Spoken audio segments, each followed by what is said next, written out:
The crowd here are starting to rise to the occasion. But so is the road, and that's what's happened. The road, I told you about these small little hills, it's blown Katusha out of the action because of this rise. But in fact, Omega Pharma Quick-Step have chosen the moment with Tony Martin on the far right to bring Mark Cavendish into play. So instead of destroying Mark Cavendish, this is helping him. Cavendish has got a red peak on his hat there. There you can see red, white and blue, and he's got an aerodynamic helmet on this afternoon. He's looking for every little bit of an advantage to put himself into place. All of a sudden, it was as if the nod was there. Calm down a bit. We don't want to lead out. We need firepower. We need as many men as possible. They've announced the colour now, Phil. 3.5 kilometres to go. That's 4.5 minutes to get to the finishing line. They're in control, but have they gone too far out?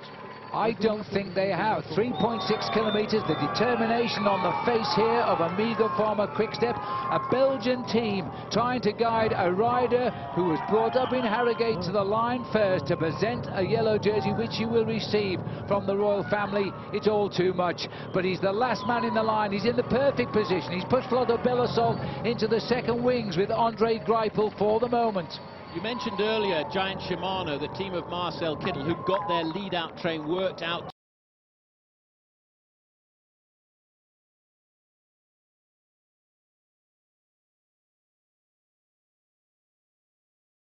for Mark Cavendish.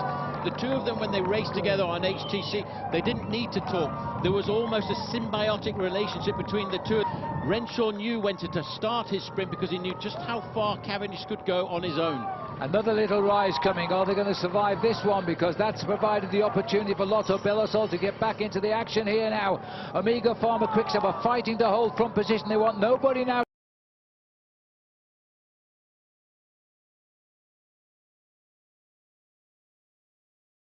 And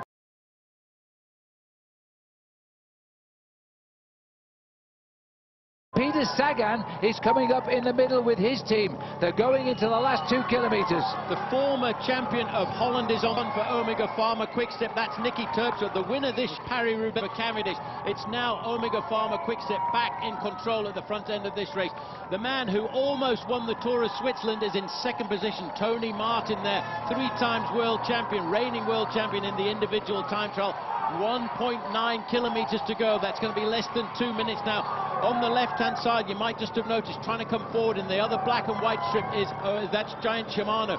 Cavendish now is just sitting there. He's got to close his eyes, concentrate on the wheel of the rider in front of him, and that's got to be Mark Renshaw.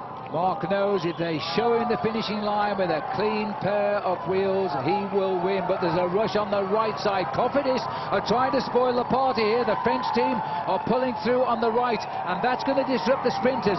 Only Omega Pharma's Quick-Step keeping control on our right as we look at the pictures. Well, that's just a little bit of confusion. You saw them move forward there from Cofidis, but they don't have the firepower to continue. Look how ragged they are now. They've split to pieces. All of a sudden, they're all over the place. They were just trying to move a rider to the front. Tony Martin now is in control, but he's getting challenged there by Giant Shimano. They're keeping it nice and calm here. The 2 big teams of the 2 big sprinters are right in control of this main field.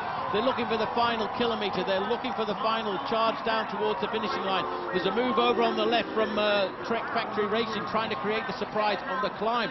That looks like the shape of Fabian Cancellara. It is in a clear, and this is what we call a cheeky move to disrupt the whole of the situation here.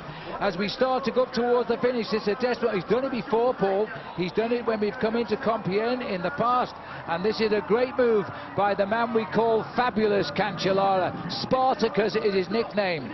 When he won the stage into Compiègne, he had a yellow jersey on his shoulders. He's coming over the top now. He's charging down towards where the traffic lights were last night. Now he's got the kick up towards the finishing line. He's got a gap that not many men can pull this off, and they're looking ragged behind. They realise Fabian Cancellara may have created the surprise this afternoon. 500 metres to go. Cavendish has got to come, and he's too far down here. Cancellara's not going to make it. Kittle's going to try and get in. He's getting led out by Degenkolb, but there's been a crash there. Gerrans has gone down on the line. A touch of wheels as the breakaway goes clear now, and it's going to be Peter Sagan, and Kittel is challenging him. Kittel and Sagan trying to go for the line here. It's going to be a desperately close finish, but it's going to be the same as last year.